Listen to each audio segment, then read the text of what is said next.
Hey guys, just a quick few words before we begin. This interview was recorded on Tuesday, the 27th of June, a few days before the nothing burger comments by CNN's Van Jones regarding the Russia collusion accusations. I'm sure our guest, who has a very different view on Russia and Putin, would see these comments by the mainstream media as their Russian narrative is collapsing in a very different way than simply just taking all of this at face value. So we won't bringing that particular issue into the conversation today, but it is an interesting interview. We don't see eye to eye on all the issues raised, but in a time when so many of the opposition to the mainstream media and the opposition to the globalists are all kind of looking in the same direction, it definitely doesn't hurt to have some dissenting voices looking in another direction. I do find it curious, though, that some of the criticism kind of lines right up with the, accusations from the Rachel Maddows, the Adam Schiffs, and many of the others out there. So we'll see what you think. Leave comments and let us know what you think after you've listened to the show. So let's get to it. Welcome back, ladies and gentlemen. Thank you for joining us here. This is Red Ice TV. My name is Henrik. It's a pleasure to have you with us, as always. Today we're going to have I think somewhat a controversial show for you. We have Christopher Yoon Bjerknes back with us, and I wanted to bring him on initially on the show because National Geographic has a new show out called Genius. We did a review of it in our Weekend Warrior live show just a couple of weeks ago. And of course, he wrote the preeminent work on debunking Einstein. And he's actually, since we had him on last time, had 2 new books out on the subject. We might be able to mention those later, but however, when I wrote to Christopher, he told me that he actually had a new book out called Putin's Reign of Terror, The Permanent Revolution in Our Time. And the offer sounded too good to pass up. So I wanted to bring him on and actually talk more about this because it's a very important and as I said, I think to some people, controversial topic as well. So thank you for coming back, Christopher. It's good to have you here. Thank you very much for having me back. It's good to be back. Excellent. So right here at the outset, I have a lot of questions. You've told me kind of a little bit about the premise of the book. I know what it's about. I have not gone through the whole book yet, but tell me, or tell our audience rather, what you'd like to convey with the book. What's the main message that you'd like to give to people with this book? That Putin is carrying out the reconstruction of the Soviet Union, and the Soviet Union was broken apart during the Reagan administration when the neoconservative Trotskyites first came into power. And Trotsky forwarded the Marxist idea of permanent revolution, whereby communist forces would continually agitate to destabilize the world and create chaos so that they could then reform it in the communist model. And the Trotskyites then took over under the Bush administration and utilized false flag terrorism to create this chaos around the world and to embroil the United States in self-consuming wars that have hurt us very badly. The U.S. is no longer eager to fight those wars for Israel. So Russia is now stepping in to carry out Trotsky's permanent revolution in our time. And Putin, since the beginning of his ascent to Prime Minister of Russia, has utilized false flag terrorism to provide a pretext for Russia to expand its borders and to engage in wars throughout the region. And also, I believe Putin utilizes ISIS terrorists at critical moments in political elections abroad to garner support for his favored political candidates who are anti-NATO and anti-immigration. I think some of that will kind of sound like some of the sound bites that we've heard out of the mainstream media, and that's something I do want to tackle a bit later because, of course, we have these, accusations, of course, that Trump is in with Russia. Trump has been colluding with Russia. They have been hacking our, the American elections, all this kind of stuff, and see where you stand on that and see what you think overall about the Adam Schiffs and what they're up to, because that's another side to the story as well, of course. But before we go in and talk about... But your audience may not be aware of this, but I was saying that before the media picked up on it. Okay. Long before. Back in 2014, I was discussing this. Okay, interesting. Let's. And I was calling for congressional investigations into it. And it's not just Trump who's involved with the Russians. It was Obama who was involved with the Russians.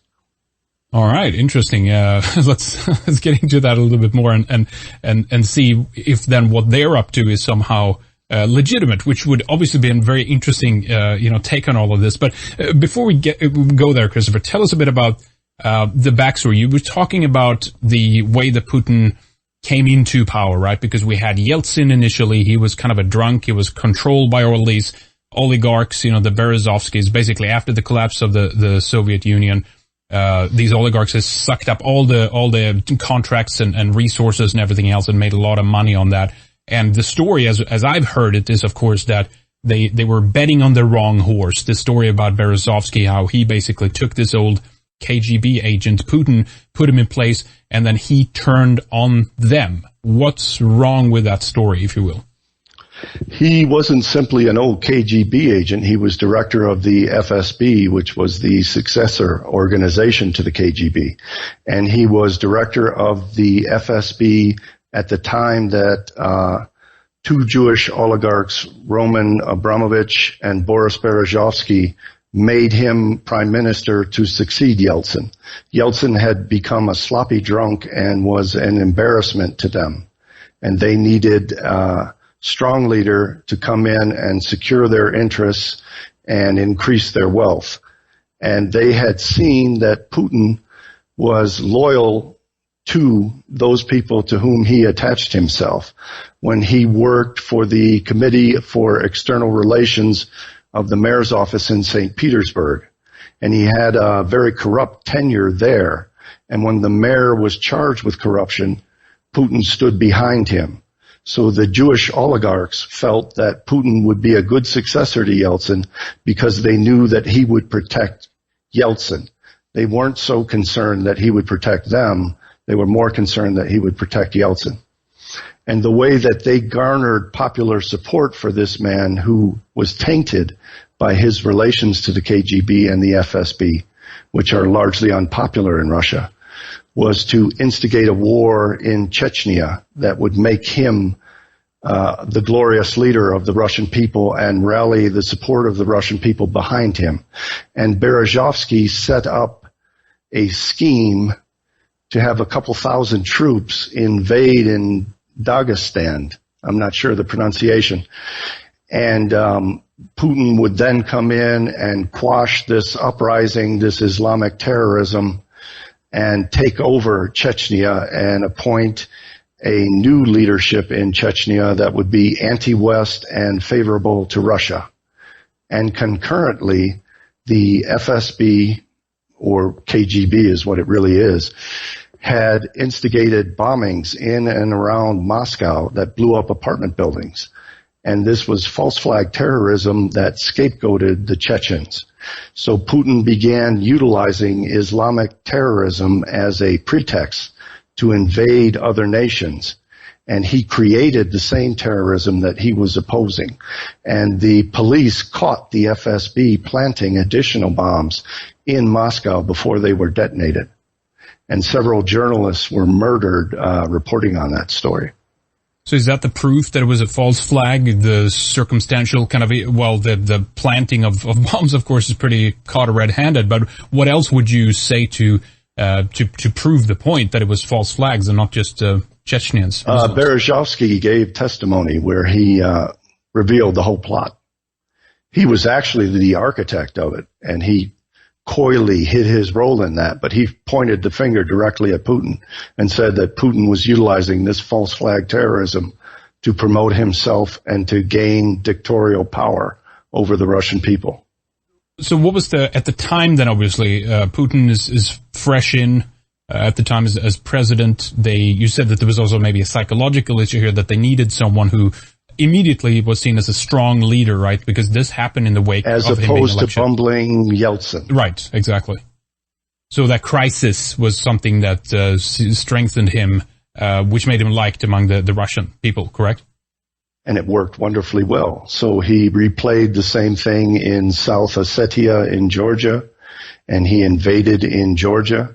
When he went in and annexed Crimea, he sent in Chechens and proposed sending them in on both sides so that Chechens would be fighting Chechens in Ukraine. When the Sochi Olympics approached, he sent all the terrorists that were in Turkey and in Georgia and in Chechnya down to Syria to provide him with a pretext to go down there and fight them there so that they could never return to Russia. So it has been an ever-expanding utilization of these false flag terrorists who now control ISIS to spread crises around where he can then create military bases and take over territory. So was that the point? I mean, because obviously the Soviet Union that lost some of those satellite states, and my take on the situation has always been that, you know, Putin kicked out some of these oligarchs. He was, yes, to a certain extent, trying to kind of, stabilize the situation again. Because I always saw Western meddling in these satellite states. Like take the Georgia conflicts. I mean, Saakashvili was kind of in the pocket of the West. It's a very easy situation to say, you know what? It looks like the West is the bad guy here, trying to screw up the relations between Georgia and Russia, or for example, Ukraine and Russia. Is there not any truth to that, in your opinion? There is truth to it, and that is what creates the destabilizing situation that forwards the Trotskyite permanent revolution. You have to have two opposing sides in order for things to become destabilized and reach a crisis point. So he's not only using Chechens against Chechens. You'll notice that the color revolutions to which you're referring were also financed and instigated by Jews. Yeah, Goldfarb was one in the Orange Revolution in Ukraine, obviously. Together with, I think Berezovsky was funneling money to Goldfarb and some other people to continue that process, right? I can't say that for sure. I haven't investigated that, but okay. My recollection is that it was Jews in the West who were financing and promoting the color revolutions. Mm-hmm, right. And so that was in my opinion, that was done as a way to destabilize the relations between Russia and the Ukraine, to make sure that, Russia didn't get back in a situation where they're on good terms with them. But Stalin had broken up the demographic majorities of all of these countries by transferring millions upon millions of people out of their indigenous lands to the gulags, to the graveyards, and to other nations, so that they could later utilize this as a means of saying, hey, you're persecuting Russians, so that Russia therefore has a right to come in and intervene. So what they were doing with these color revolutions is creating a stress factor which would legitimize Russian intervention. All right. So where are you on the situation of, like, let's say NATO or something like that? Because obviously, I've seen an equal, obviously bad behavior on part of the West of trying to impose, their BS on the rest of the world. You know about the invasions, about their behavior, and it's them who's dictating the Atlanticists and everything else. And people, just as you say, have suspected that there's also Jewish interest groups behind some of those kinds of strategic policies and stuff like that. Are you saying that Russia is just kind of the other side of the coin to that Putin is just kind of continuing this process and ramping it up? Without him in its place, they wouldn't have as clear as an opposition, and this would not lead then to destabilization? Is that what you're saying? No. What I'm saying, again, is this is not just Putin. This is Trotskyism. And what happened with NATO was the false flag terrorism that took place on 9/11 provided a pretext for them to reorient NATO from defending Europe and Western civilization from Russian communism towards fighting Islam for the benefit of Russia and for the benefit of Israel. And NATO has only invoked Article 5, calling on member states to support member state militarily in Afghanistan. Now, Afghanistan is an Islamic nation and an enemy of Russia. So the only time that NATO has gone to war has not been to defend Western civilization from Russia, but to fight a war for Russia that benefits Israel. So the Trotskyites commandeered NATO and turned it into an anti-Islamic, pro-Israel, pro-Russian force, instead of its original mission, which was to protect Europe from communism. If NATO were fulfilling its mission, Greece, for example, could invoke Article 5 and wage war against the EU, which is undermining the sovereignty of NATO member states. NATO should be invoked to fight this communist agenda of destroying the homogeneity of these nations and their national sovereignty, instead of fighting Islam for the benefit of Russia and Israel. Mm-hmm. And Russia and Israel profited tremendously from these wars that the Trotskyites invoked, because Russia was able to benefit from the rising oil prices and utilize those additional funds to fund its military buildup that has made Putin one of the heroes of Russia that he is today, by investing heavily in a military buildup. And it was Saudi Arabia who, one, helped bring down the Soviet Union, and two, helped stop Putin's expenditures on military procurement by lowering oil prices. And we see the alt-right, we see the Republicans who have been commandeered by the Trotskyites trying to scapegoat Saudi Arabia for many of the ills happening in the world, because Saudi Arabia is an enemy of Russia, not because Saudi Arabia is an enemy of the United States. Yeah, we'll detail what you mean when you say the alt-right and whatever, because obviously a lot of the people in the real alt-right, not the alt-light, have been very critical, of course. Actually, the alt-light too, of the Syria invasion and that kind of foreign policy. But let's back up a few steps. But again, that's pro-Russian. Okay. Trotskyites and the neocons, what happened there? Because obviously part of it, the way that I saw it was that actually under Stalin, many of them fled, right? They fled to the United States. They had to get out. There was some pogroms or whatever, maybe understandably. You're talking about the Jews emigrating out of Russia. Exactly. That this movement is, of course, what transformed into the neoconservatives eventually in America, right? They talk about that a little bit, and how, are you saying that they didn't just flee from one country to another? They stayed in both. The neoconservatives came from Jews who came to the United States long before that took place. They were Russian immigrant Jews, but they were not Russian immigrant Jews who fled when Nixon started to open up the Soviet Union for emigration out of Jews. That was around 1971, and got progressively greater all the way through the Carter administration. And then what happened here, of course, is that the Jews who set up neoconservatism were Irving Kristol and Leo Strauss. And Leo Strauss is noteworthy for saying that it is the duty and the right of government to lie to the people and manipulate them into taking whatever actions the leadership deems necessary. And Bush lied a lot to get us into wars in the Middle East. That's true. And Irving Kristol was a Trotskyite and promoted the idea of having destabilization and the idea that chaos is good. And another neocon was Ledeen, I think Michael Ledeen, who said that chaos and destabilization are good because they provide for opportunity for change to remold things in the form that they would like them to take. I definitely agree with that. I think that what I guess trying to get closer to is this issue that when the neoconservatives came into the position that they were, we've heard these stories that they absolutely hated Russia, right? They wanted to work against them at every step of the way. But you're saying that's not true. Russia has been used. That was to set up. That's what Reagan did, was to set up the fall of the Soviet Union, which had been predicted much before it happened by a former KGB agent named Anatoly Golitsyn in his book, New Lies for Old. He said that the Soviet Union would fake its breakup so that it could gain access to all the resources of the West. And once it had done that and corrupted the West into a point of crisis, it would then secure not only the former Soviet Union, but all of Europe. Now, that exact same situation had been predicted in 1962 by the first Prime Minister of Israel, David Ben-Gurion, who was interviewed for Look magazine and asked what the world would look like in 25 years.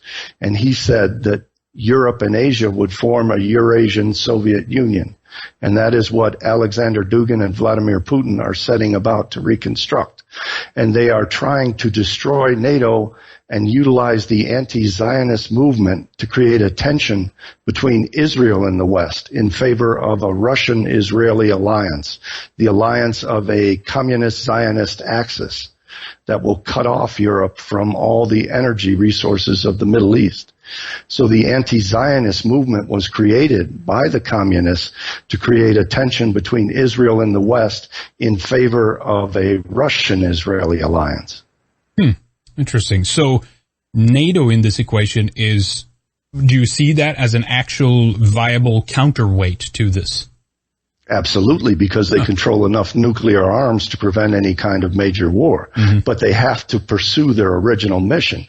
Now, Trump, working for Russia, is trying to turn NATO's mission into fighting Islam, fighting Putin's Chechen and other Islamic terrorists in ISIS. So Putin is creating the terrorism to provide the pretext for NATO to be redirected away from protecting Western civilization from Russian communism into favoring Russia and Israel by destroying Islam. And the very first and only time that NATO was utilized militarily was to attack Russia's enemy, Afghanistan, after Russia failed to defeat Afghanistan. That's an interesting part in history, and how, well, of course, how that was used afterwards, with 9/11 and all that stuff. But let's try to get this. It was 9/11 straight. that triggered that. That was utilized as the trigger to trigger Article 5. Was 9/11, which was set up by the neocon Trotskyites in Israel. That's correct. So let's talk about Syria as a microcosm here, because obviously what I've heard is that Russia has actually helped to fight ISIS while America has been funding them and making sure resources ends up in the hands of ISIS, where Russia seems legit to try to actually take out ISIS, though, which has been a problem. But you're saying Russia sent the terrorists into ISIS just prior to the Sochi Olympics. You can look up, there are numerous news articles that are quoted and cited in my book that show that the Chechens were sent just prior to the Sochi Olympics to get them away from Russia. Now, it doesn't make sense because they simply should have liquidated them. The press reported that the FSB, the KGB, was financing and organizing and carrying out this transfer of Chechen troops to Syria, on the pretext that this would prevent them from interfering in the Sochi Olympics. Putin then utilized that situation, which he deliberately created, as a pretext to go down to Syria and create Russian military bases and occupation of Syria to fight these terrorists that he had created.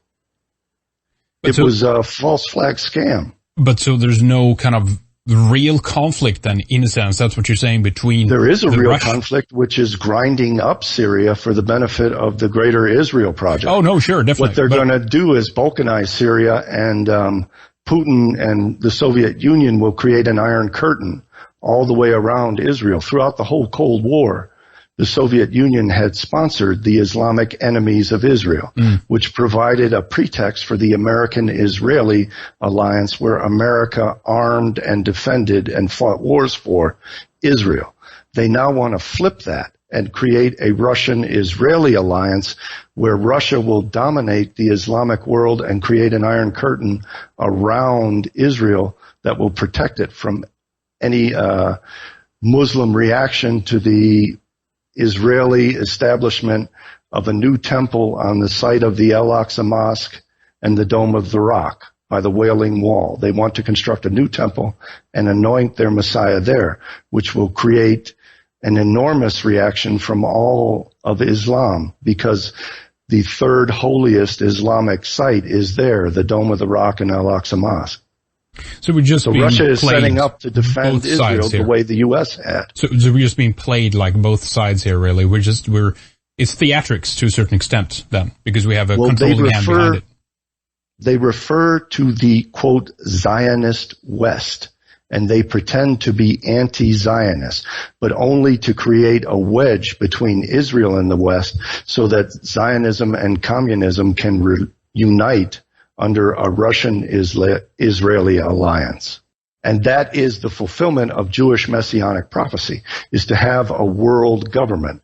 And when David Ben-Gurion, who I quote extensively in my book, discussed all of this back in the 1960s, he said that the Soviet Union would fulfill the role of the Jewish world government controlling the Gentiles, and that Israel would then rule the world from Jerusalem with this international communist army guaranteeing world peace, which means that no nation will have any military forces with which to attack Israel.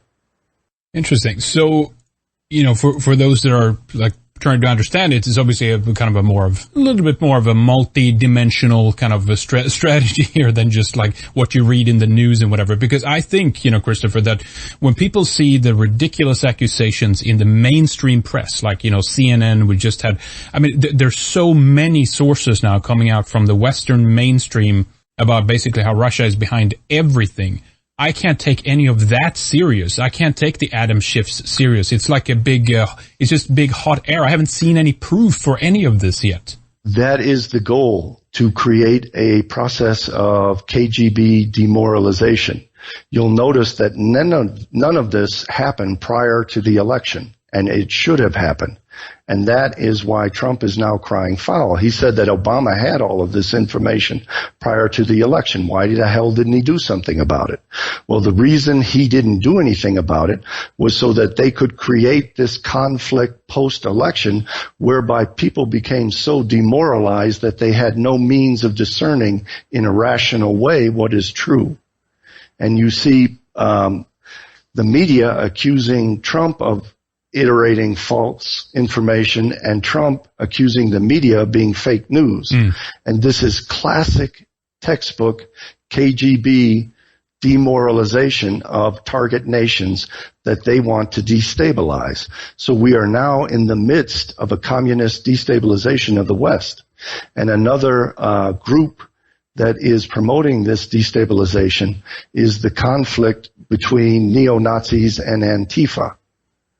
And Antifa, in its modern form, originated in the Soviet Union under Stalin during World War II by the Jewish Anti-Fascist Committee. And they are now staging conflicts in the streets. And it is always the goal of the communists to create a crisis in a society where the society can no longer function and where the institutions of stability in the society are undermined. So the communists are undermining both our confidence in our media and our confidence in our government. And that is what is so alarming to me, that this is such a broad push taking place now to the point where people who are very intelligent and very aware of what's going on, such as yourself, can't make heads or tails out of it. And I just think it's all bullshit, because of what I've seen the mainstream media present so far, it's nothing there, right? So I obviously get the impression. What do you mean by there's nothing there? We had Paul Manafort, we had many people in the Trump administration with close ties to the Russians. That's not bullshit, that's real. Yeah, but take for example, with General Flynn, for example, right? The accusation that he was somehow, in a back-end deal or whatever. The only thing that was explained, the only thing that was about was a presentation at RT. They were sitting down at the same table together. Putin and Flynn never talked.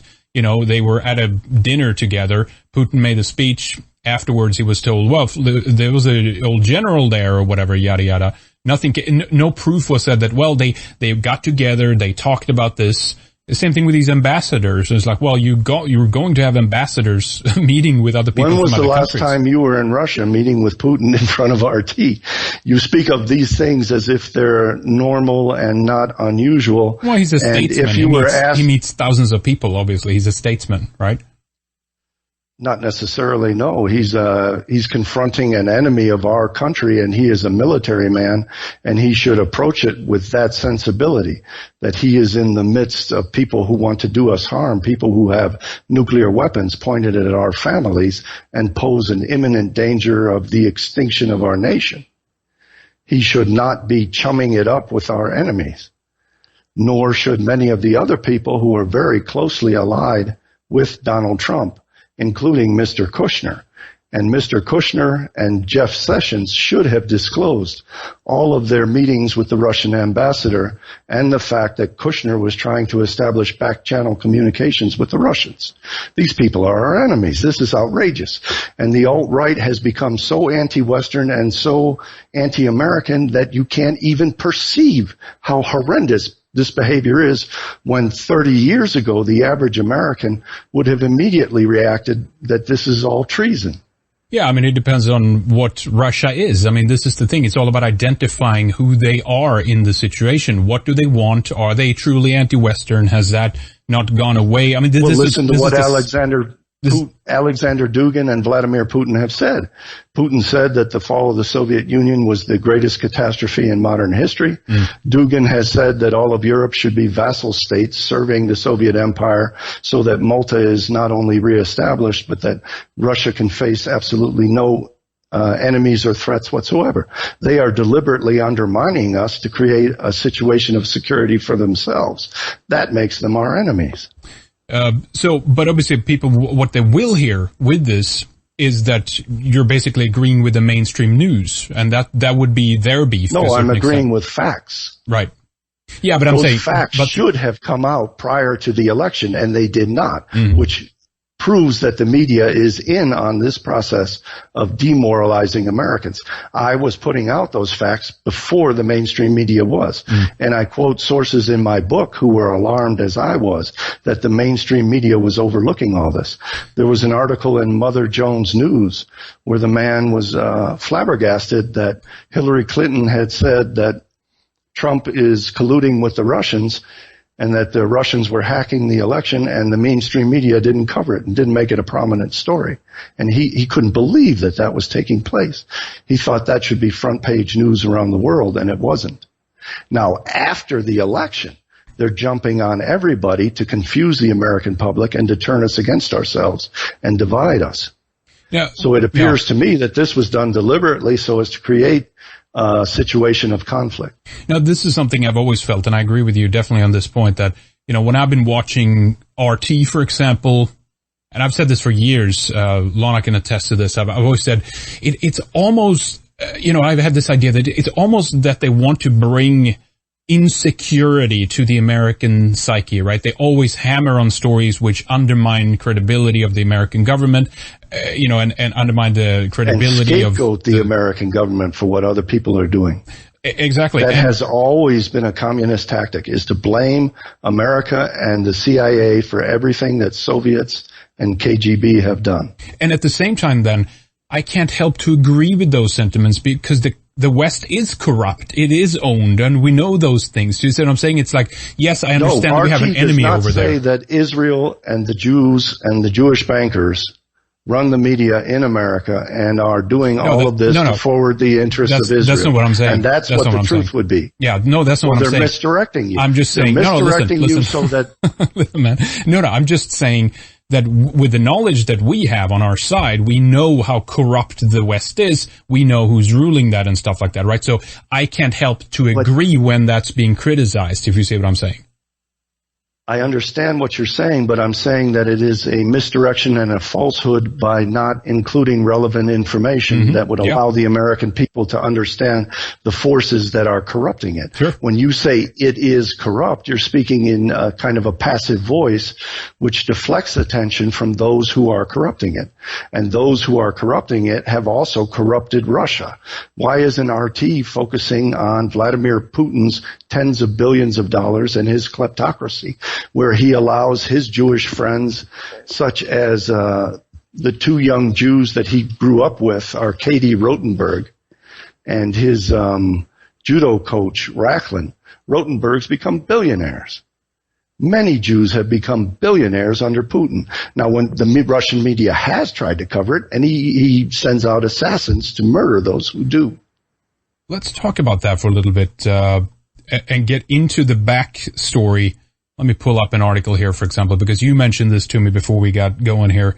It's basically called Vera Putina's Lost Son. Let's talk a bit about who Putin is, where you believe that he comes from, and ultimately whose interests he served. Try to prove this to our audience if you can.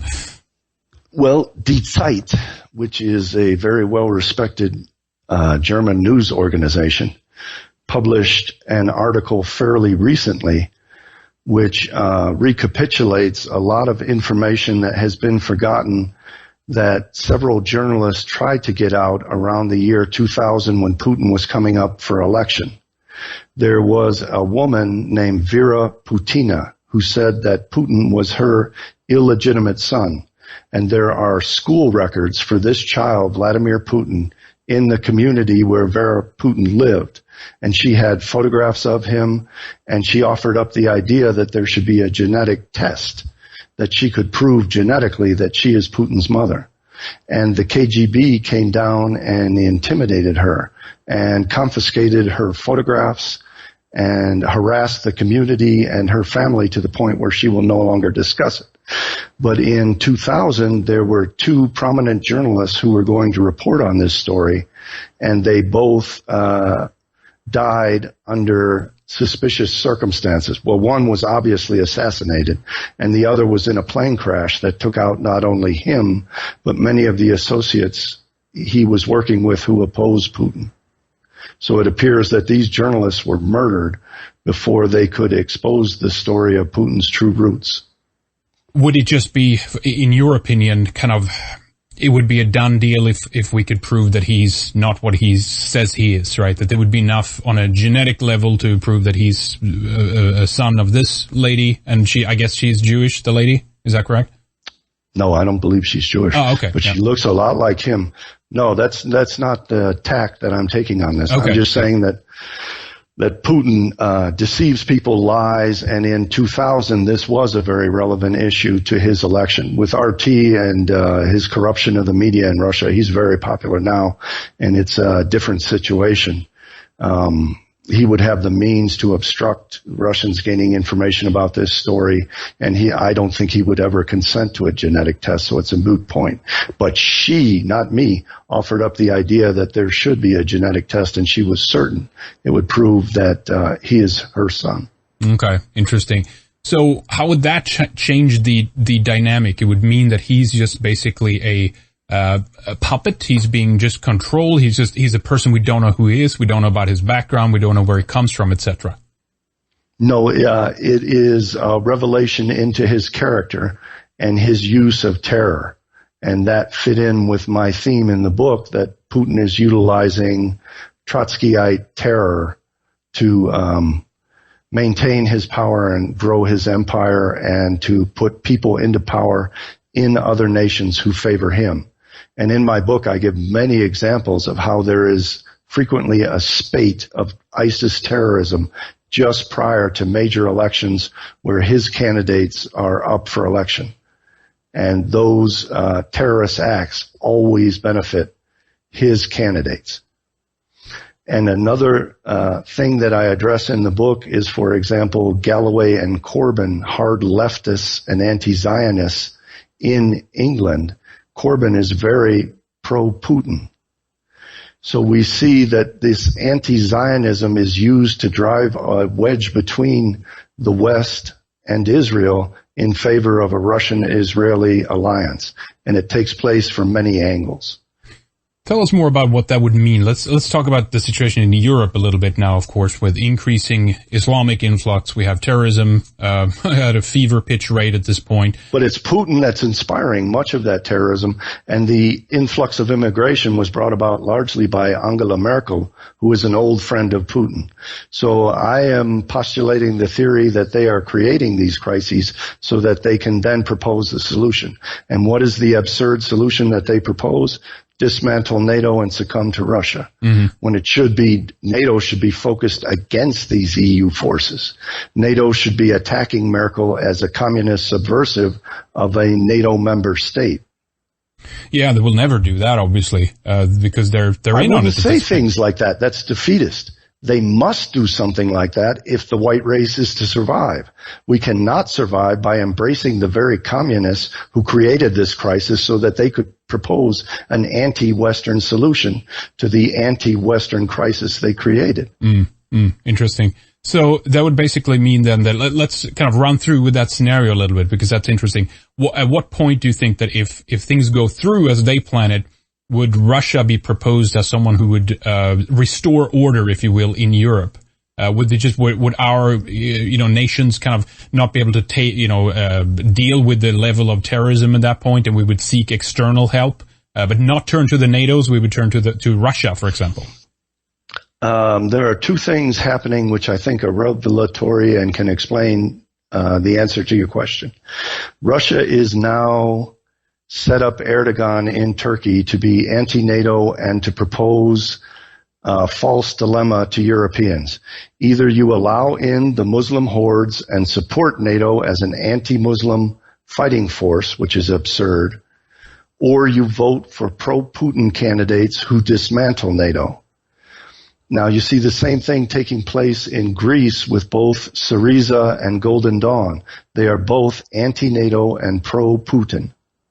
So they are creating this bloc which will cut off Europe from energy, and they are pitting Greece and Turkey against each other, both NATO member states, as a means of dismantling NATO.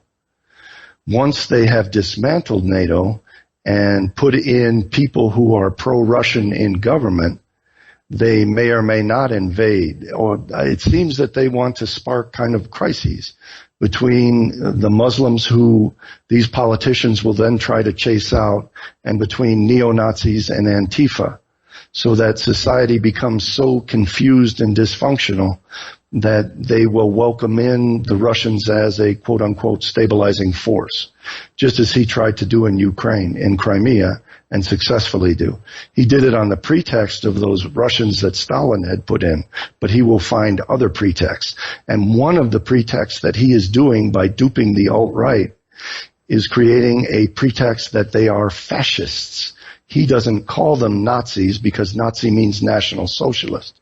And the communists generally don't refer to the Nazis as Nazis because they believe it taints the word socialist. So he incorrectly calls them fascists. And he is trying to create a destabilization by pitting Antifa against his fascists. And he is sponsoring fascists. Well, in Russia, he rails against Germany and portrays himself as if he's the new St. George fighting the Nazis, and he hosts massive internationally seen parades against fascism and against Nazism.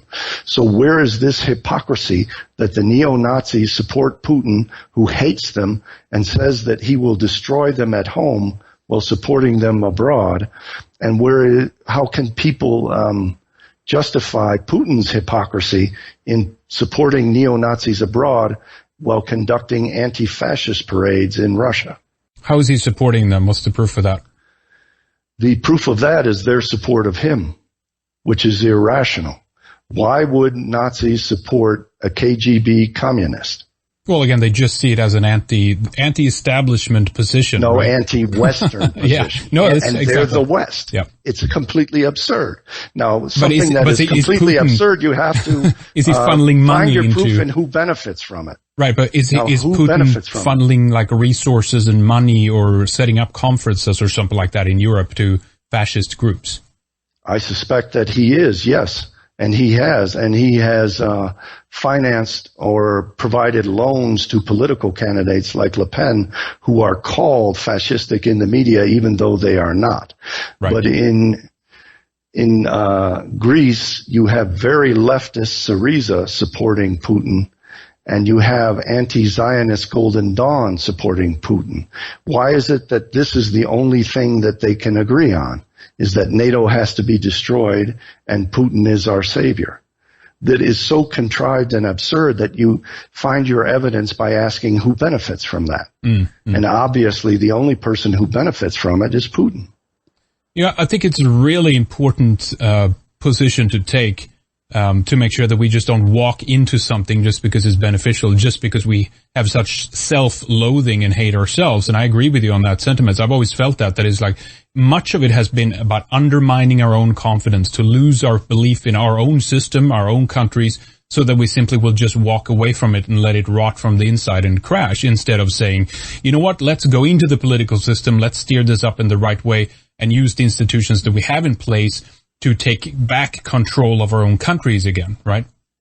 Yes, and there are also historical precedents which indicate that Putin is behind this.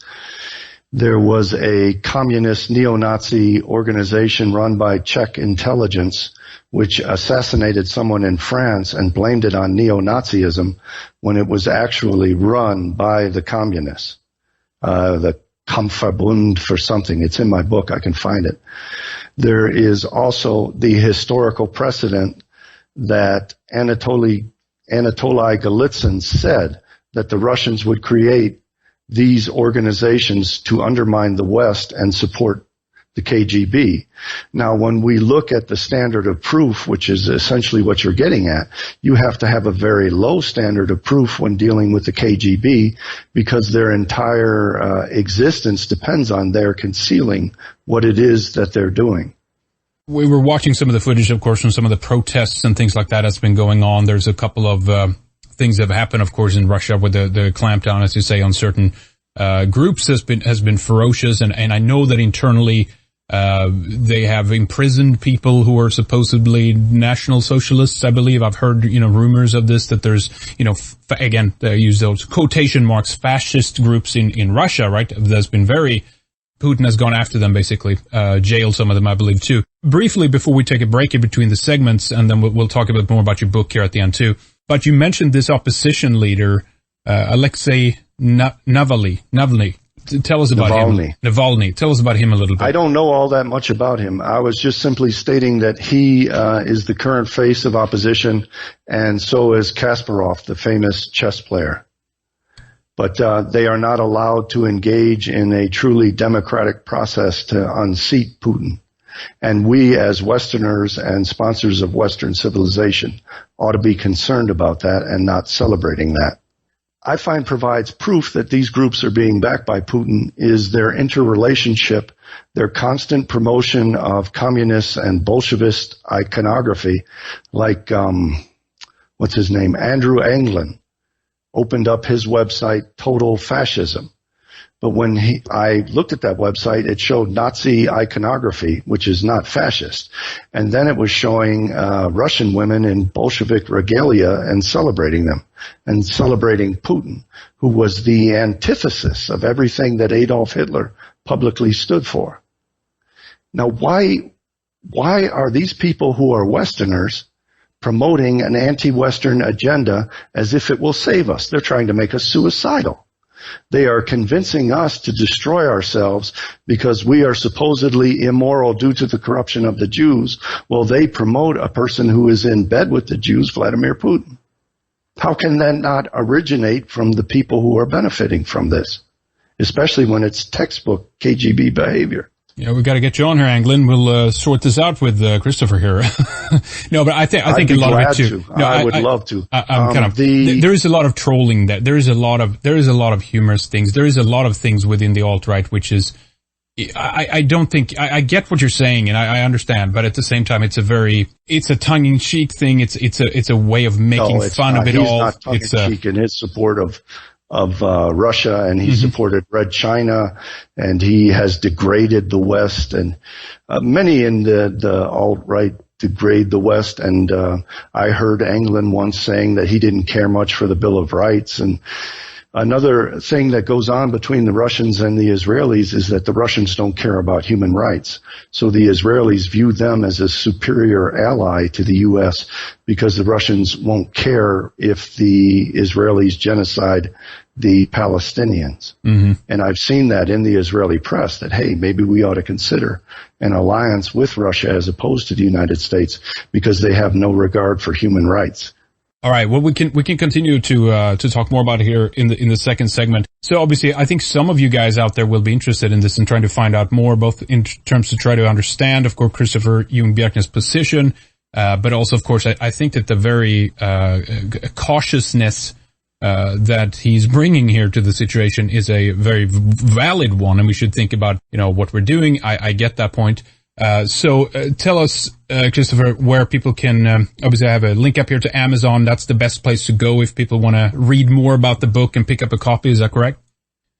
Yes, please. Amazon is the best and essentially one of the only sites where you'll be able to purchase the book with relative ease and have it arrive at your doorstep quickly and efficiently.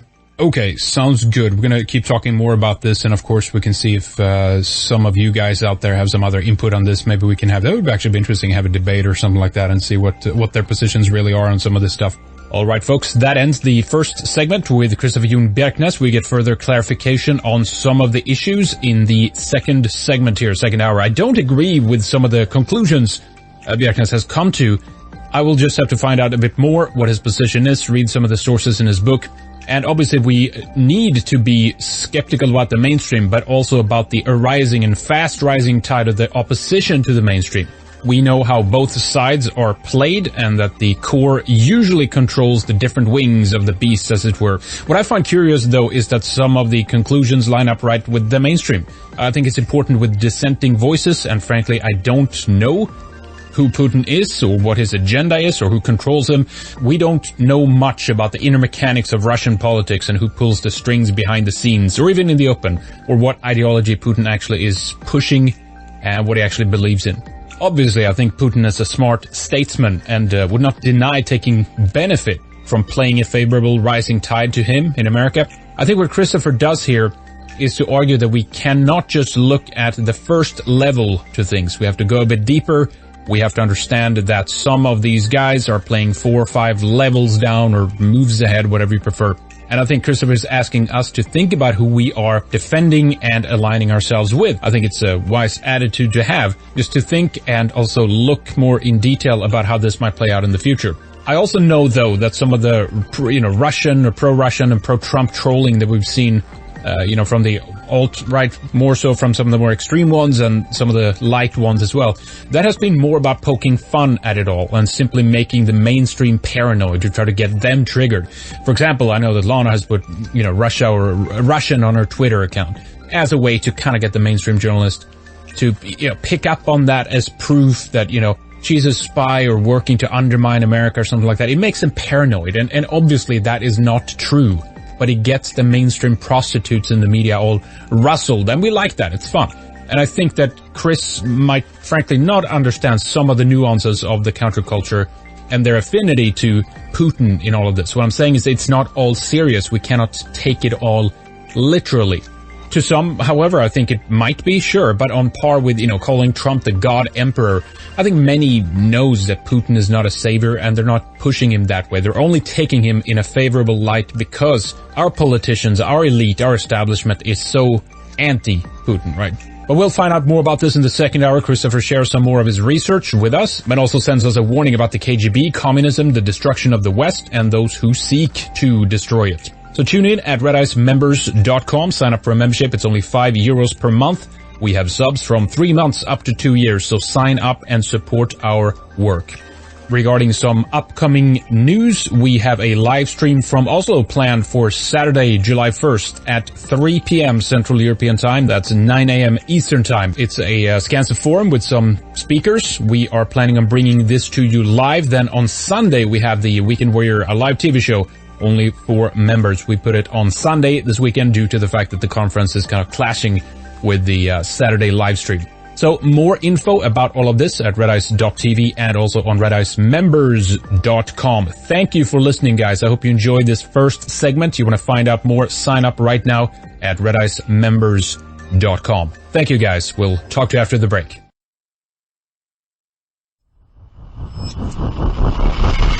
All right, boys and girls, welcome back. Thank you for joining us here. Second segment together with Christopher Jon Bjerknes. We are talking about KGB, Russia, communism, its rise in the West by having many of the Western leaders being in support of people like Putin. It's a very interesting perspective, and I hope that you out there understand kind of the warning, I guess, that Christopher is coming with here. We're going to try to pick this apart a bit more here in the second segment. And of course, agree or not, I think it's very important to listen to this and just make sure that we just don't walk straight into something, a trap, which has been set up for us. But talk to us a bit, Christopher, about the issue that KGB is still alive and well, right? Most people today, if you talk about the official world, know that they collapsed. It's all over. That's not an issue anymore. It's much more open now. what's the proof that KGB is still there and operating under FSB? In my book, I quote Putin, who says that there is no such thing as a former KGB agent. The proof that KGB is alive and well is that Putin tends to select his leadership from among KGB agents, including the patriarch of the Russian Orthodox Church, Kirill. And he allows them in his kleptocracy to enrich themselves. Now, the Russian Orthodox Church had been commandeered, at least since the time of Stalin, to be used as part of the state apparatus to control and manipulate the population. And Kirill is a very good example of that in the modern age, and was a KGB agent and is now a multi-billionaire under Putin. Also, you'll see that in foreign countries there are KGB men who run those nations and are entrenched in all of the corruption of those nations. The KGB is a very, very corrupt organization, just as Lenin and Trotsky were very corrupt and stole Russian art treasures and the gold of Russia and shipped it out of the country to the Jewish bankers who had put them in power. So there's no vestiges of the old Russia left within the political system, of those who rule and those who are on the inside of politics. There's nothing of that left? What has taken the place of that is this Russian-Israeli alliance, which is being conducted by Chabad Lubavitch. Right. And one of the reasons that Putin got rid of a handful of Jewish oligarchs was to consolidate the power of Chabad Lubavitch and to make that man, Beryl Lazar, chief rabbi of Russia, in opposition to the Jewish oligarch Guzinski, who had other Jewish connections. Now, Chabad Lubavitch is a specifically messianic branch of Judaism, and they believe that the seventh Rebbe, Mendel Menachem Schneerson, is the Messiah of the Jews. So these are the guys in control of Putin, ultimately? Absolutely. Not just Putin, control of the world. So their objective, and again, not for good ends. Right. So their objective, again, through Putin, through the dynamic that you've been talking about, is to play both sides, but basically have in your opinion, an undercurrent within the West, which seems to be a grassroots movements rise up being support of Putin and the activities that he's involved in. Ultimately, these guys. Yes, and also Alan Dershowitz wrote a book, I believe, in 1997, and he quoted the first Rebbe, Shneur Zalman, who said that he would support the Tsar and not support Napoleon, because if he supported Napoleon, Jews would be emancipated and they would become wealthy. But if he supported the Tsar, then the Tsar would inspire anti-Semitism, which would keep the Jews segregated, and the Jews would keep their soul. And Chabad is playing that same game between East and West. They are now trying to gin up anti-Semitism in the West so that common Jews feel uncomfortable in the West and turn to Russia. Now, you mentioned the emigration of Jews out of the Soviet Union, and I have a long section about that in my book, detailing the numbers and the dates. Putin has now called for the Jews to return to Russia. I saw that, yeah. And Brendan O'Connell has a terrific insight into the fact that Putin has established organizations in Israel, which the Israeli news and the Mossad are against, which are calling for Jews who have knowledge of the high-tech sector to return to Russia, so that the Russians can then garner all the military intelligence that the U.S. has provided to Israel. And I don't think you even have to go that far, because there is a history of Israel providing the Soviet Union and providing Red China with our military technology. Yeah, there was a huge scandal in 2013, and Obama, the communist, did nothing about it. Yeah, I mean, Israel is already deeply embedded into the American military system, specifically, high-tech stuff and Trump has said that, go ahead. Trump has said that we ought to share more of our intelligence with our allies. And he has shared top secret information with Russia and with Israel. And whatever goes to Israel, Israel then has the opportunity, should they so choose, to forward to Russia. But it does not appear that we ever get anything about Russia from Israel or about Red China from Israel. The river flows the other way. Yeah, exactly. That's an interesting point. So, I mean, obviously, it seems to me then that the conflicts in Europe, I mean, talk to us how you see this dynamic and situation, but I mean, at some point, due to the immigration, due to the mass migration, due to the terrorism that we're seeing in the West right now, do you think that we would ever get to a point where European armies and everything would go together to basically just fight? I mean, they are fighting a war in the Middle East, but I'm saying even more, an expansion of them saying, you know what, we got to put an end to these Islamic countries. We can't deal with this anymore. Let's go to the source. Let's war. Let's take them out. Effectively, manifesting this greater Israel and ensuring the region for them. Is that a possibility? It's not only a possibility, it's been stated objective. And I was just going to mention the fact that Trump has called for NATO, which he declared as obsolete in its mission to defend Europe against Russia, to alter course and become an anti-Islamic force. And another interesting thing that has happened in recent times is that Jens Stoltenberg has become the head of NATO, and he was active with the KGB and had a KGB code name. And his sister was a Marxist, and he was a Marxist terrorist in Norway. He was in Denmark, actually. And he was actually caught being like dressing up in women's clothing and stuff like that, like coming home late night from parties. I think they have something on that guy. I think that he's basically just being blackmailed to do the bidding of these people. He seems like a very odd character, actually, Stoltenberg. My information on him was that he was throwing bombs at an embassy or something as part of a Marxist terrorist thing. I don't know anything about the cross-dressing, yeah. But they do like to have people that they have something on. Yeah. And that was another thing where Putin's terrorism came in, is when they Christopher Steele compiled the dossier on Trump. He had an insider in the Russian government who turned up dead when that dossier became public, and he was found in the back seat of his car. Who was that again? What was the name of that guy? Oh, his name escapes me at the moment. All right. But let me look in my book. I can find Christopher Steele, and it should be close to that. Yeah, and while you look for that, because I remember that dossier as well, and there was even, I mean, there was that issue that... Oleg Arovkin. Okay. Or Arovinkin. All right, see if I can find something. Former KGB and FSB general who turned up dead. And when was this again? This was on December 26, 2016. His body was found in the back seat of his car. The FSB, if I remember right, confiscated his body and brought it to the FSB morgue. So 8 Russian diplomats have died suddenly since election day. Yeah, okay, that's interesting.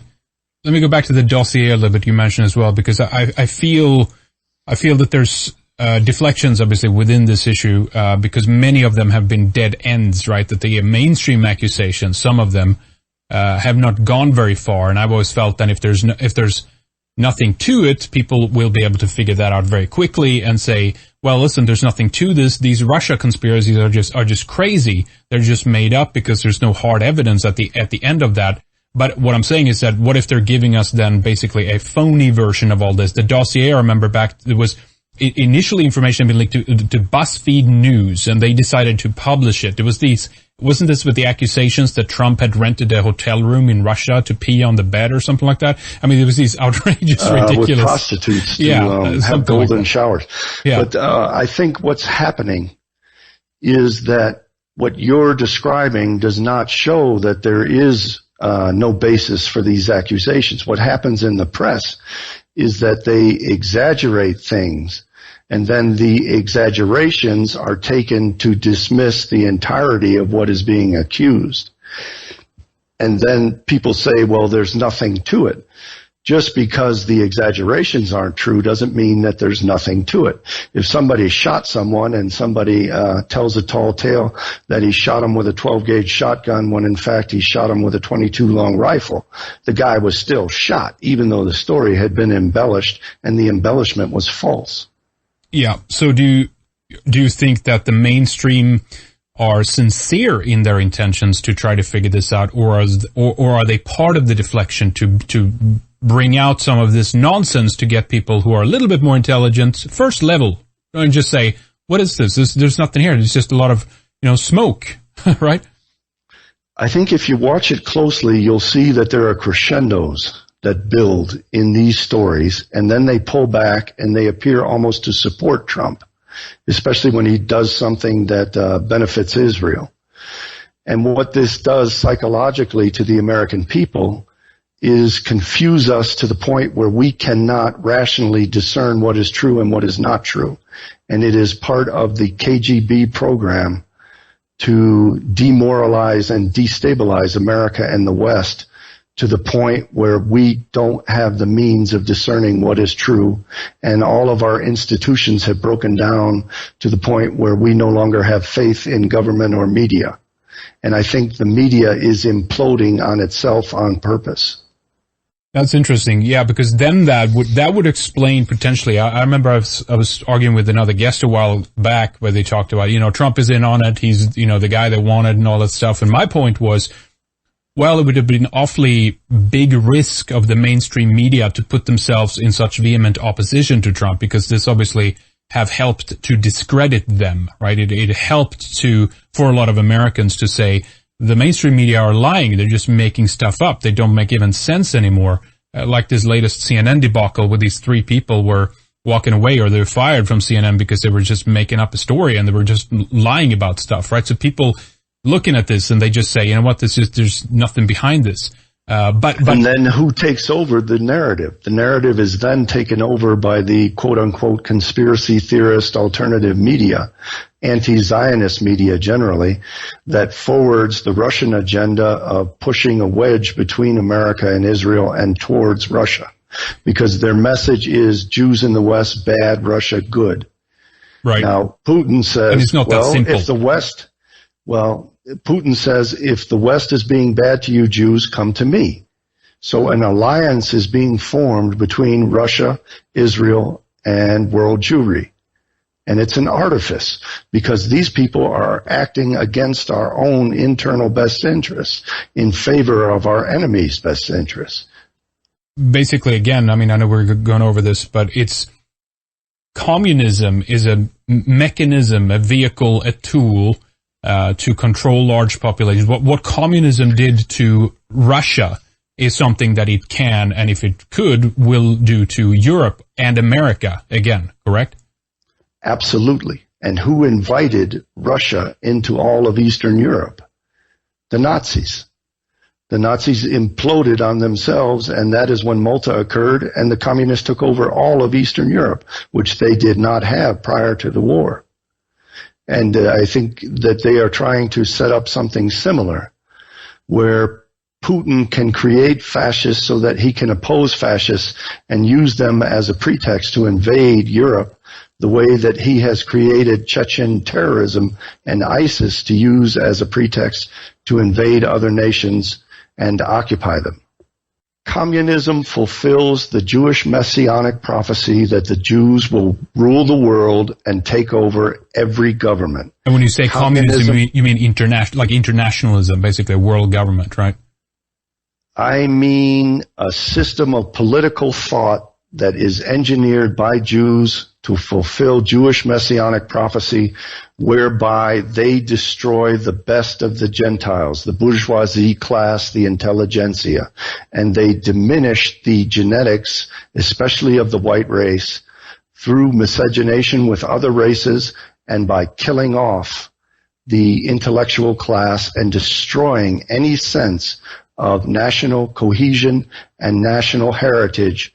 And that was one of the reasons they went after the monarchy, because the monarchy is a patriarchal figure, and that promotes both racial and national cohesion. And the prophecies, the messianic prophecies of the Jews call for the destruction of all that. So communism is part of the twin horns of Jewish messianic prophecy, whereby they take over all Gentile governments, destroy the inherent racial characteristics of every non-Jewish people, while calling out the Jews in the Zionist mission to ingather in Israel and fulfill the Jewish messianic prophecy that they will rule the world from Jerusalem. So those two forces, which are always controlled and which are always engineered by Jews, fulfill Jewish messianic prophecy. So communism is Judaism for Gentiles, and Zionism is Judaism for Jews. And Zionism is nationalistic and communism is international, as you said. Yeah, it's an important point. I mean, I think the scenario that I've always been worried about is that with the understandable rise in opposition in Europe to the ongoing destruction of our societies, the corruption of it, the immigration, the complete it's falling apart right now in front of our eyes, that the organized interests of true and genuine people would be something that the international community can use as a pretext, as an excuse to, as you say, invade these countries to take care of the, quote, fascist problem in these countries. I mean, that's a real and very viable, scenario what could play out. But at the same time, they will call anyone fascist who they don't agree with, as you pointed out already. But that also implies a position where we can't kind of do anything, or whatever we would do, they would just see the same pretext, and the end result would always be the same. Is there any proposed idea? I disagree. Okay, go ahead. Tell us what you would do. I think what we're failing to do by continually reacting to what the Jews are doing is instigate our own movements. And that is why I'm so suspicious that all this money is being directed towards people who promote Putin as if our savior. Because by looking to our enemy as being our savior, we attain a certain comfort level that enables us to not do the hard work that is necessary to save ourselves. And I think that Trump and his contrived battle with the media and the media's contrived battle with Trump opens up a golden opportunity for us to point out who it is who truly is corrupting our society and who is trying to make saviors out of our enemies, both internal and external enemies. You said hard. And look at where they're directing our military forces. How dare Trump pit us against Islam when Israel is our greatest enemy, and we should be uniting with Islam to fight against Israel and Jewish corruption. And Putin is doing nothing to forward that agenda. He's grinding Syria into dust in collusion with the United States and Israel. Syria is not a wonderful place to be right now, and Putin is in control of Syria. So how can we say that he's being effective in helping the Muslims? And this benefits Putin. The war between the U.S., the tacit war between the U.S. and Syria and Iran, benefits Russia tremendously in keeping natural gas prices and oil prices high and in consuming the West in these self-consuming wars for Israel. The ultimate target of these wars is not the Muslims, it's the white race. The golden age of the Jews was when they lived under Muslim rule in a Muslim-occupied Europe. Yeah, no, that's true. Is there any Islamic leaders that would team up with European nations, Western nations at this stage? The Islamic people have a mindset which is favorable to an anti-Jewish position, to a defense against Jewish position. So what the Jews do is they try to turn the Muslims against the West and the West against the Muslims. What we have to do is stop always reacting to the Jews and become proactive and try to build up some kind of an alliance. And that is one of the reasons that I hope that people investigate Putin's role in terrorism. Now, I am not trying to promote Muslim hordes invading Europe. Quite the contrary. I am trying to form alliances whereby we are no longer destroying Islamic countries so that those people have no incentive to leave. And I think we should force them out of Europe and force them out of America. But we should do it in a fair way that recognizes that what we are doing is promoting the ethnic homogeneity of these ancient nations. We are not attacking Islam. We are following normal human tradition in maintaining the national sovereignty of our countries. Yeah, that's a fair and accurate point, I'd say. I think that there's something, to that to make sure that we can, the position I've always held is nationalism for everybody. But as we know, there is a clique of people that are stirring up trouble and making sure that people are pitted against people and make sure that we are fighting internally amongst ourselves. And I mean, if you think about it, all of these conflicts that we're involved in right now are completely unnecessary. There's none of them that has very few of them have come about in a natural way, if you will, over true, fight over territory or resources or anything like that. And it's that absurdity that we have to ask who benefits from it. Israel benefits from it and Russia benefits from it. The West does not benefit from it. Quite the contrary. We are consuming ourselves and destroying ourselves fighting these wars and allowing these immigrants into our nation. And who is pushing for those immigrants? The EU, which was created by Coudenhove-Kalergi, who specifically stated that he wanted to breed out the white race. And who is promoting Kalergi's plan? Putin's friend, Angela Merkel. I don't believe those are coincidental events. And Gerhard Schroeder profited from his relationships with Putin and Gazprom and helped engineer the process by which Germany became dependent on Russian oil. And the reunification of Germany is part of the process of annihilating the German people. They have turned them into Soviets instead of the West absorbing Germany. They are now turning Germany against the West and against itself. Talk to us a bit about the Russian people, the people on the ground, not the leadership, not those who are manipulating or pulling the strings. Where are they in all of this? Are they just pawns and a useless player, or is there any opposition within there for them to retake then their own country and get away with these manipulators and their establishment? There is a long and involved history in that, which dates almost to the beginning of the Tsardom. The Tsars were taught that the Pope of Rome and Western countries represented the Antichrist, and that it was the duty of the Tsar to fight with the Jews against the West to fulfill Christian prophecy. And they thereby pitted Russia against the West, and that led to the Crimean Wars and all kinds of conflicts. But the Russian people had traditionally always considered themselves white and Western. And communism has changed that and now insists that Russians view themselves not as Russians but as Eurasians. And they want all Europeans to view themselves as Eurasians.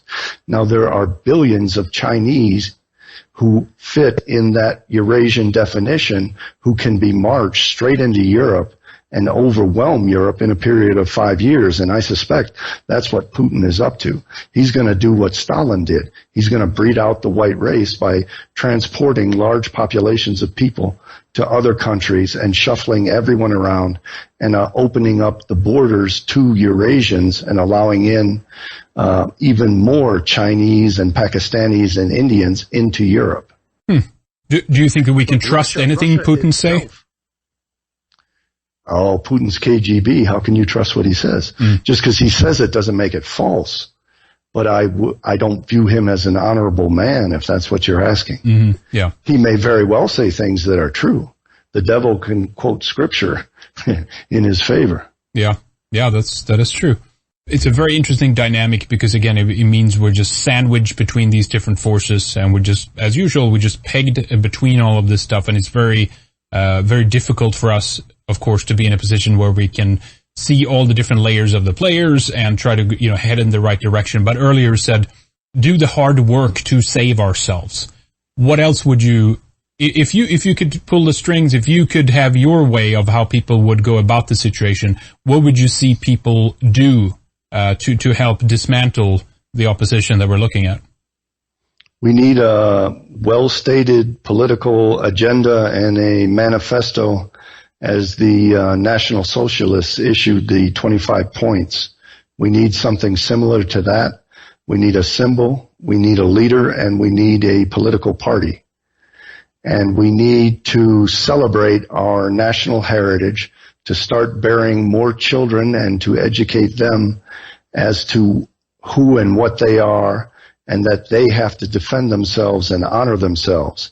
One of the things that has terribly undermined us is this benevolence towards our enemies and hatred of ourselves.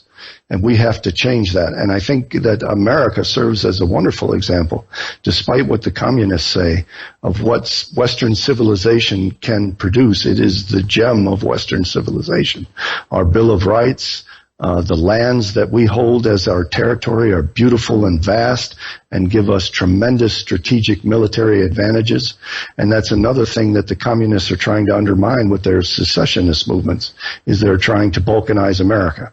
So what we ought to do is celebrate ourselves, our national heritage, our common origins and defenses as Western civilization, so that when we hear this communist propaganda against us, we see it as an enemy attack instead of as a means of being cool and being in on the new movement that's going to save us.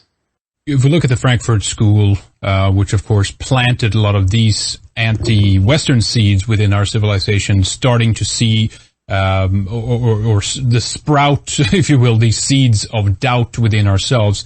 One of the quotes from Munzenberg was, we will make the West so corrupt that it stinks, right? The idea was, of course, they do that with homosexuality and all kinds of deviant behaviors that are meant to destabilize, whereas Putin is in the process of normalizing communism in the Soviet Union.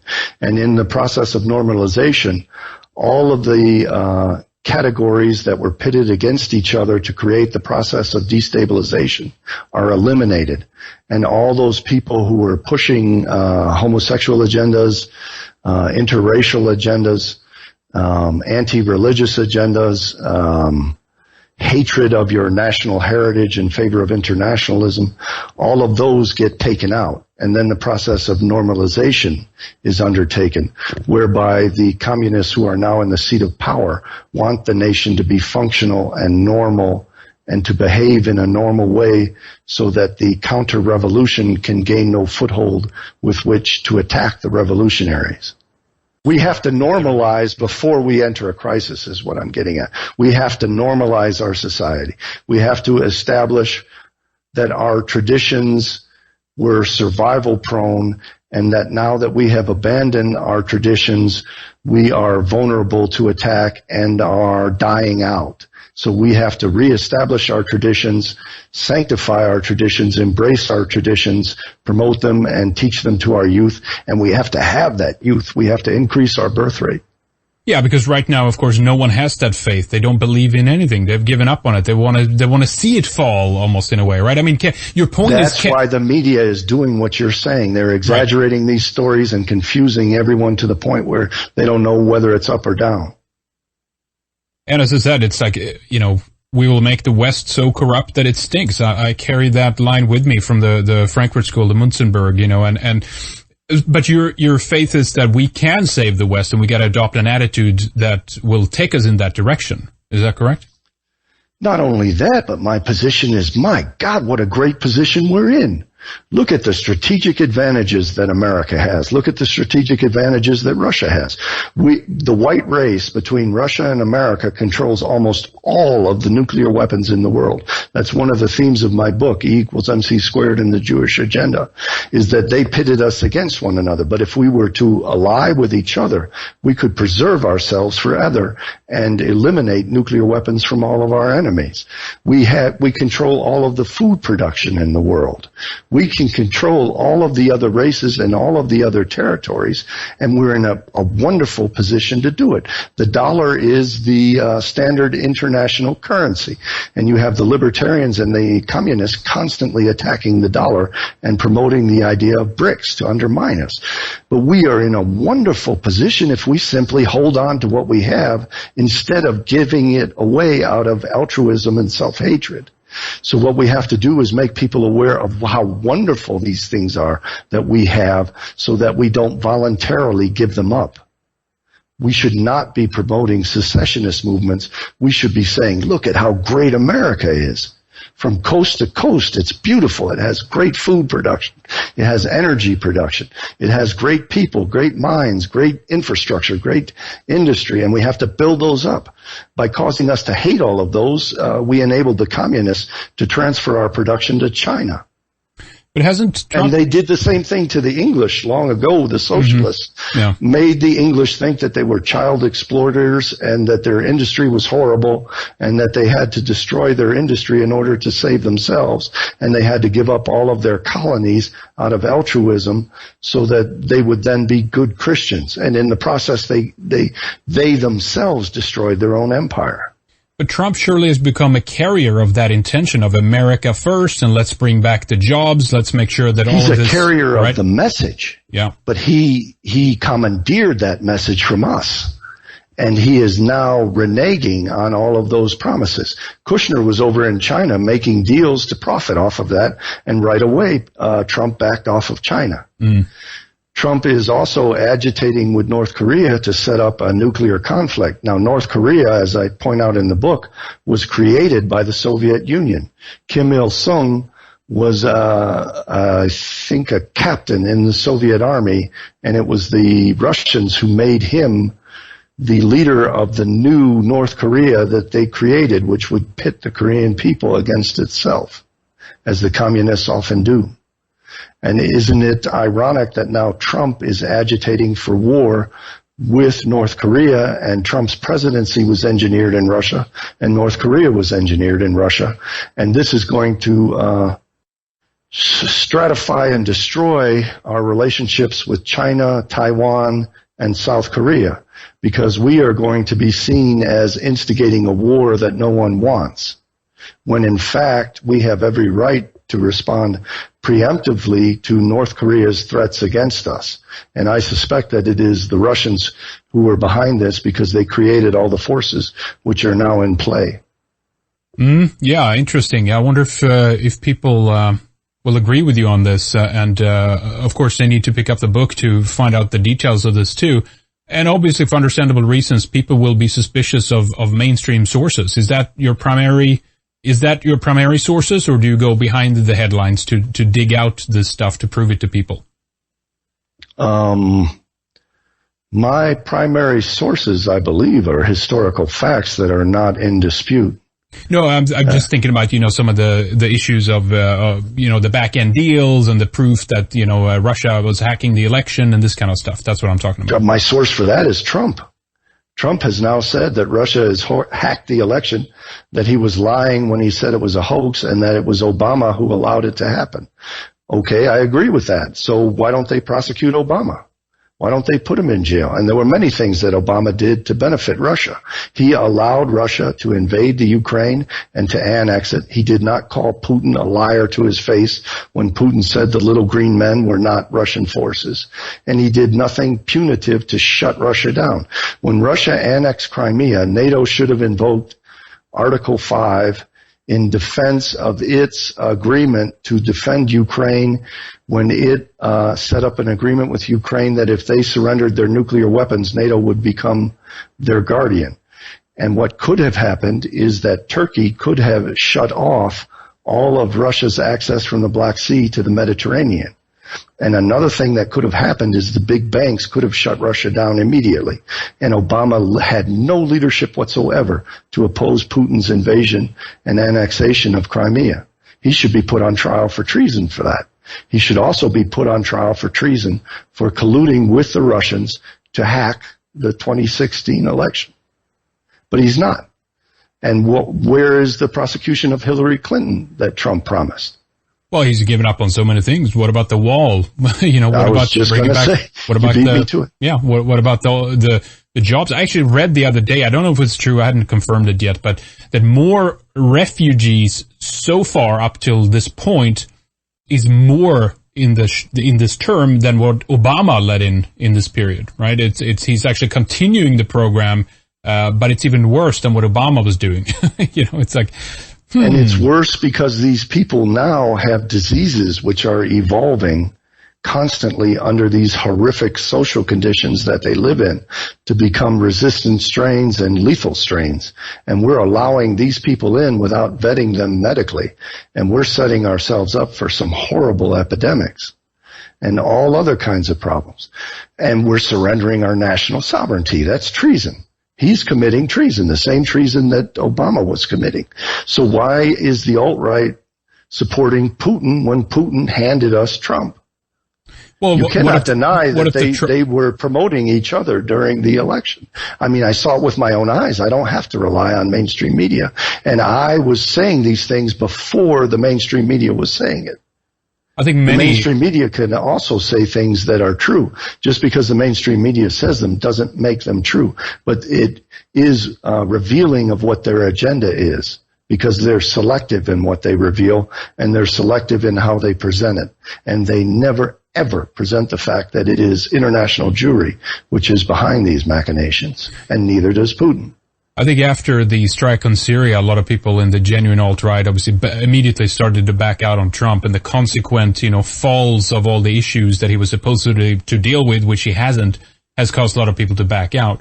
What about the Kushner But that happened. Connection? I suspect that Russia wanted Trump to attack Syria because it benefited Russia in that it made it appear that Trump was no longer Russia's puppet, and perhaps had never been Russia's puppet.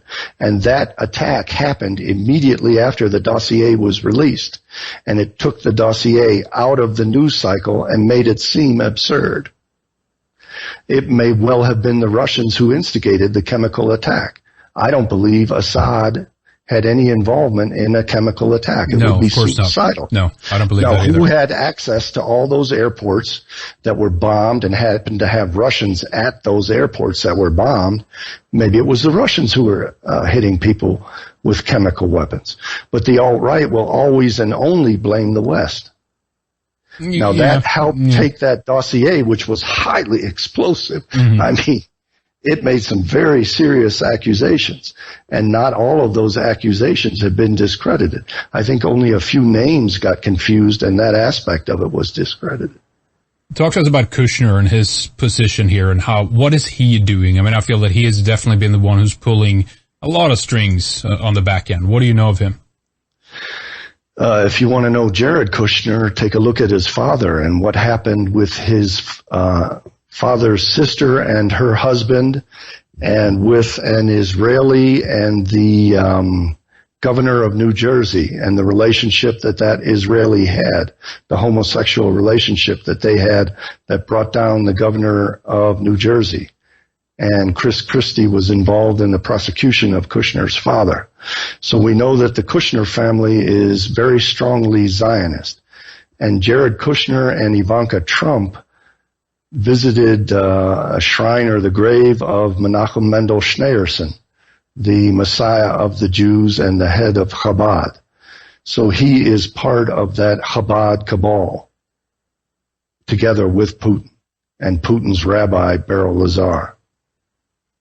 Yeah, there he is again, our friend.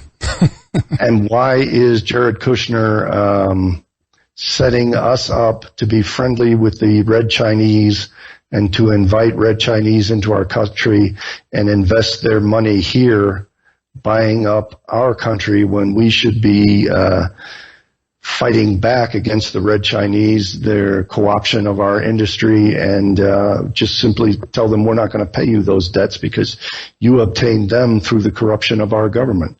Bill Clinton was in bed with the Red Chinese and corrupted our government to provide the Red Chinese with our nuclear secrets and materials. And Bill Clinton allowed the Chinese into the Economic Organization. Trump even mentioned it, that Clinton allowed the Chinese to gain access to our markets. Like NAFTA or something, or? No, it wasn't. It had nothing to do with North American free trade. Oh, okay, yeah. It was, it'll probably come to me later. Sure, yeah. I'm sure it's very familiar to many people. It was a big deal, and Clinton and Gore had many scandals of how they were being corrupted by the Red Chinese. And during their presidency, there was big scandals about Chinese spies gaining our nuclear secrets and sending them over to China. Yeah, and Israel has sent Red China their espionage on our industries was infamous at the time. You don't hear anything about it anymore, but they used to come here and take tours and use little cameras to photograph. They were just let in. And they would smile and bow, and everybody would be polite because we're not racist. And they completely ripped us off. And the Chinese are the most racist people in the world after the Jews. And the Chinese think we're idiots. We're complete idiots to give everything away to them. Yeah. Well, they were just visiting. They just wanted to see what we're doing, and it was a cultural exchange, right? That's what it was about. That's what it was about, right? We exchanged, and they got the culture. Yeah, exactly. We got nothing. We got Chinese food, some of the crappy restaurants, right? Serving dog meat. But yeah, so all of those processes. I mean, I remember Trump. He was talking about China. Let's crack down on it, like we're being screwed over, and all the things he said was true. Obviously, it was true. It is true. That's why I'm saying we should seize on that momentum, and we're not doing it. We're instead sucking up to Putin, who's our enemy. We should be seizing on that momentum and glorifying ourselves and looking for our leadership among ourselves. Yeah. And we should not be destroying our military alliances, which are engineered to defend us from communism. We should be strengthening them and using them. We should use NATO to destroy the EU. England could invoke Article 5. Greece could invoke Article 5 and utilize military force because it can be proven that the EU is undermining the national sovereignty of its member states. Yeah, and definitely. It's communists who are doing it. And the charter of the NATO alliance is to defend member states from communism. What do you think of cross-border cooperation and these kinds of issues that we also need? Because NATO is obviously it's one of those alliances that you're talking about. It's a military alliance between these different nations to work together to make sure that. And again, it's as always, it's nothing necessarily wrong with some of the institutions. It's just about the people that are inside of them. It's the leadership. It's the people who control them. That is the problem ultimately. And it's the same with our government. You could argue that it's just the same with the European Union too. If we had the right people in there, maybe it's nothing, it's not the end of the world, because they would be able to run the organization in a way which is to the best interest of the people. That's what the most important thing at the end of the day. And that's what the Constitution of the United States is engineered to do. And that's why I'm saying that the communists are trying to get us to reject our most important resources so that we have no means to fight back or to better ourselves. And not just the communist Jews in general. They want us to look upon ourselves as bad and to reject our own resources and to hand them over to others. We have the best resources in the world, and one of those resources is the Constitution of the United States of America. And we should embrace it and celebrate it and forcefully impose it. All of the founding fathers were convinced of the idea that America would be a white nation and a sanctuary for Western civilization to enshrine our rights and our freedoms and to protect us and to provide us with a defensible territory where we could secure ourselves for our progeny and their rights and their ability to continue on Western civilization and the white race. And that has been completely circumvented by the Jews and completely upended. And they lie repeatedly and state the opposite, that American ideals are that we should have open borders and that the white race is privileged and needs to be destroyed. Yeah. That is the antithesis of what the founding fathers stood for. So why don't we go back to the founding fathers? Why are we looking at Nazism as if it's our salvation when we have Americanism as our entrenched heritage and our salvation? What do you make of the heartland theory? And Mackinder, he was talking about the pivot area, which Russia, of course, historically has been in control of. I don't know if you're familiar with it, but it's this kind of aspect. No, I'm not familiar with it. Oh, okay. It's just an interesting. I mean, you've had many nations or many, I guess, empires that have tried to control the territory of Russia in the past, including, of course, Napoleon, including Germany and stuff like that. Just this issue that they have the backs against the ice, if you will. They control such a large area that has so much resources and gas and things like this, that it's been an area that many different empires have been trying to control. Mackinder, I think, goes through this, and it's kind of like one of the geopolitical kind of aspects, if you will. If you look at it from the point of view of history, then this has been the pivot area that you see on the screen there has been the most important to control, and that many of these Atlanticists, as they're called, meaning Britain and America, etc., have been trying to take control of this particular area. It's an interesting theory, because I think that's where a lot of the people are well versed in the alternative and the truth movement and stuff like this. They understand that this has been an important dynamic when it comes to NATO, for example, of why they have been trying to weaken Russia. It's to try to control, this particular area. And so it's easy to get into that kind of debate of, well, this is what NATO is historically have been trying to do, and that's why we have to be against them, because they're doing something that ultimately is bad, right? They're doing something where they're trying to control it and take it over from another people, because obviously my beef is not with the Russian people. They're also in the squeeze here, as it were. They're being controlled by external forces, correct? Yes, and NATO could be dismantled if communism and kleptocracy were dismantled, and if they weren't pointing nuclear bombs at my family. That is a very real and very active threat. Now, if Putin is trying to secure Russian territory, as he ought to as the leader of Russia, why is he allowing Chinese into Siberia to rape all of the assets of the Russian people in Siberia, their resources? Why is he falsely accusing NATO of consuming Russian resources as he allows the back door to be left open to China, who comes in and harvests timber and exploits Russia in all kinds of ways?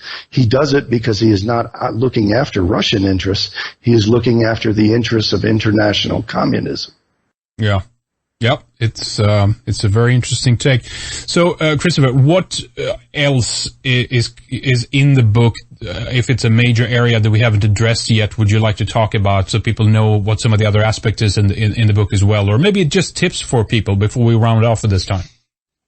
I think one of the important aspects of the book, and it was unfolding as I was writing it, were what was taking place in the elections in Europe, like the general election of 2017 in the United Kingdom, and the dynamic of how terrorism was used to cause Jeremy Corbyn to rise in the polls and Theresa May to fall in the polls. And and how Theresa May used the terrorism to attack those rights which the Americans enshrined to protect whites, like the right to free speech and the right to due process of law before life or limb are taken from a white citizen. Theresa May exploited supposedly Islamic terrorism to erode our rights and to create animosity with Islam. Jeremy Corbyn attacked Theresa May on the basis that she was promoting EU-style austerity and had failed to defend Great Britain from Muslim attacks by not devoting enough resources to combating it, because she was doing it on the cheap. And when he started to send out that message and the terrorist attacks started to escalate, it resonated with the British people, and they turned against the incumbents and were looking for something new. And Jeremy Corbyn, prior to all that, had been very unpopular, is a Marxist, an ultra-leftist, and a pro-Putinist. And so I believe that Putin ordered ISIS attacks in Great Britain, and after the first one occurred, they were able to judge its effects, and they saw that it was harming Theresa May and benefiting Jeremy Corbyn and causing an astronomical rise in his popularity when the man is a ludicrous leader. He's essentially a communist. All right, folks. Interesting. Definitely a different perspective than we've talked about it for in a while, at least. So if you want to find out more, definitely pick up a copy of the book, Putin's Reign of Terror. It's out now. It was released, just a couple of weeks ago, right? I believe. Right. And of course, you do have other books too. Give us some of the other titles that you have available, Christopher. In a similar vein is my book E=MC² and the Jewish Agenda. And in that book, I explore the idea that if the white race and Western civilization were to unite, we would control the vast majority of nuclear weapons in the world, as well as the vast majority of the food production in the world, and that we could then utilize our tremendous advantages as opposed to rejecting them for our own self-interests, and that we ought to promote our own heritage and our own advantages instead of rejecting them and looking to foreign ideologies and foreign saviors who are our enemies.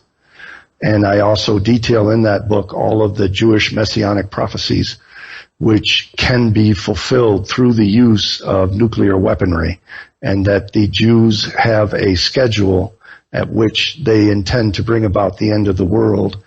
And that relates, I think we discussed it last time, to the Anno Lucis calendar and the mythologies that the Jews have, that there are 7 days to creation, and that the 6,000 years of the initial creation has expired, and that they want to instigate the Messianic era in the 7th millennium, the Sabbath millennium, in which the world will rest and enjoy peace under the Jewish Messiah.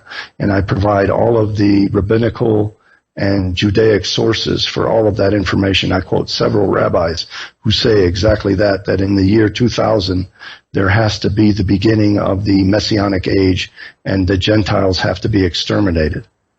I'm convinced that they're going to pose like someone like Kushner as the Messiah. I know. Do you know that he's living on 666 Avenue, Park Avenue? No, I didn't know. It's true. It's really true. Yeah, it's amazing. I wonder how that happened, man. Yeah, I wonder if he picked it or it was pure coincidence. Yeah, exactly. Just a coincidence. Don't worry about it. No, but seriously, we should. I definitely want to have you back. I know that you wanted to address this issue about Putin, and I think it's a really important perspective to add to the pile of everything else we're talking about, and because I get it. I get your point in terms of the gullibleness in just taking this position because it's easy because of the situation that we are in. So that this has been because people are so confused that this is presented to them in a way that makes sense, and everything else is presented to them in a way that doesn't make sense. So they accept it on that basis instead of on a rational basis. Right. So definitely, I do want to have you back though, because I do want to talk more about Einstein, and we can just address this series a little bit, but it'd be great talking about E=MC², your new book on that at some point. So we can discuss that later, Christopher. But thank you for coming on today and for spending some time with us. Really appreciate it. Keep up the good work, Christopher.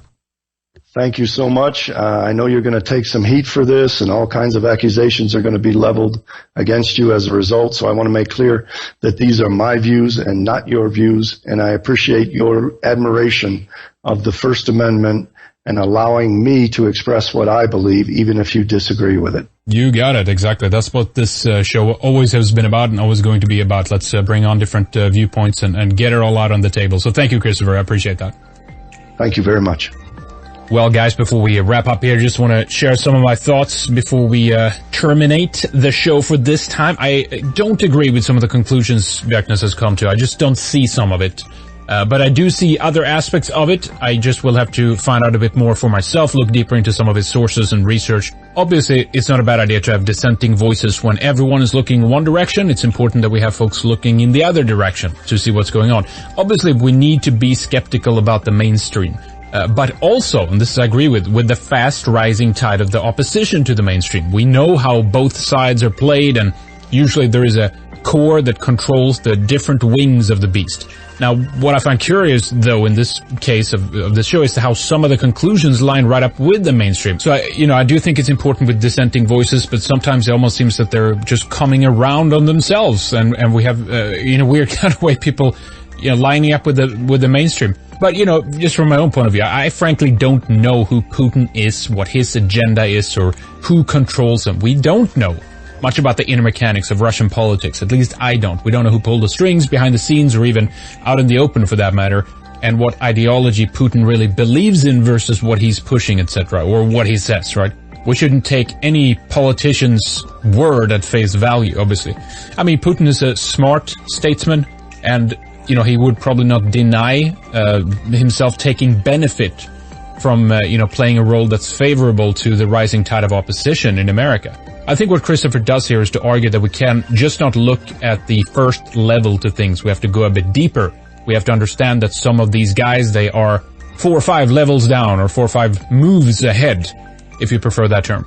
So Bjerknes is asking us to think about who we are defending and who we are aligning ourselves with. I think that's a wise attitude and a point well made. You know, think, look, and also try to figure out how this might play out in the future. That's great. We need these kinds of strategies.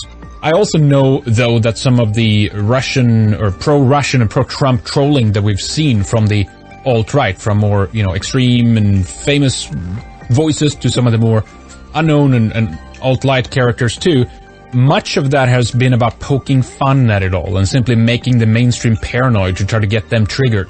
For example, I know that Lana has put Russia or, Russian on her Twitter account as a way to kind of get some of the mainstream journalists, pick up on this as proof that she's in on it or a spy or something like that, which is obviously ridiculous. It's not true, but it gets the mainstream prostitutes in the media all rustled. And we like that. It's fun. We need to get them out of balance from their position. And I think, if I'm just being frank here, that Chris might not understand some of the nuances of this kind of rhetoric or counterculture affinity to Putin and to Trump. I mean, it's not serious. To some it might be, sure, but I mean, this is on par with calling Trump the God Emperor. I mean, no one thinks that he's God or an emperor, and I mean, many look at Putin the same way. They know he's not a savior. It's just fun to take this position because so many in the West and in the corrupt media establishment seem to loathe Russia these days. So, we have this position, if they hate Russia and Putin, they must be doing something right. I don't know. I mean, sometimes our enemies aren't our friends. We just have to keep that in mind. So, guys, just before we wrap up here, I just want to let you know as well, we have a live stream from Oslo planned for Saturday, July 1st. It's going to begin at 3 p.m. Central European Time. That's 9 a.m. Eastern Standard Time, US. It's a Skanza forum. We have some speakers lined up there for you. We're going to try to bring this live to you. Then on Sunday, we have Weekend Warrior, our live TV show, only for members as usual. We put it on Sunday this weekend due to the other live stream collision that was occurring there. Anyway, more info about this at redeyesmembers.com and also on redeyes.tv. Thank you for listening, members. We love you guys. Thank you for being a member, sustaining your membership with us. You ensure that we can continue to bring you shows like this and everything else that we do. Thank you guys. Have a great day wherever you are. We'll talk soon.